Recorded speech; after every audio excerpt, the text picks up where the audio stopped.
സല്ലല്ലാഹു അലൈഹി വസല്ലമയുടെ നബവി ജീവിതം അഥവാ 23 കൊല്ലത്തെ നബിയായി റസൂലായി ജീവിച്ചിട്ടുള്ള ആ ജീവിതം എത്ര പ്രസംഗങ്ങളാണ് നടത്തിയത്, എത്ര ഖുതുബകളാണ് മദീനത്തെ പള്ളിയിൽ മിമ്പറിൽ വെച്ച് നടന്നത്, മദീനയിലും വെളിയിലുമായി എത്ര ദർസുകൾ നടന്നു.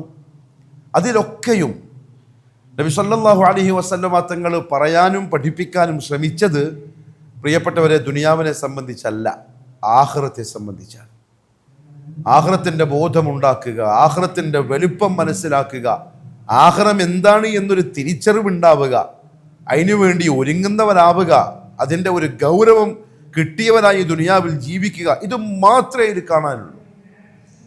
അതുകൊണ്ടല്ലേ പരിശുദ്ധ ഖുർആനിലും ഈമാനെ പറ്റി പറയുമ്പോഴെല്ലാം രണ്ട് കാര്യങ്ങളല്ലേ ചേർത്ത് പറയുന്നത്. യുഅ്മിനൂന ബില്ലാഹി വൽ യൗമിൽ ആഖിർ, അള്ളാഹുവിൽ വിശ്വസിക്കുന്നവരും യൗമുൽ ആഖിറിൽ വിശ്വസിക്കുന്നവരും. എന്തോ പ്രധാനപ്പെട്ട കാര്യം എന്താണെന്നറിയോ?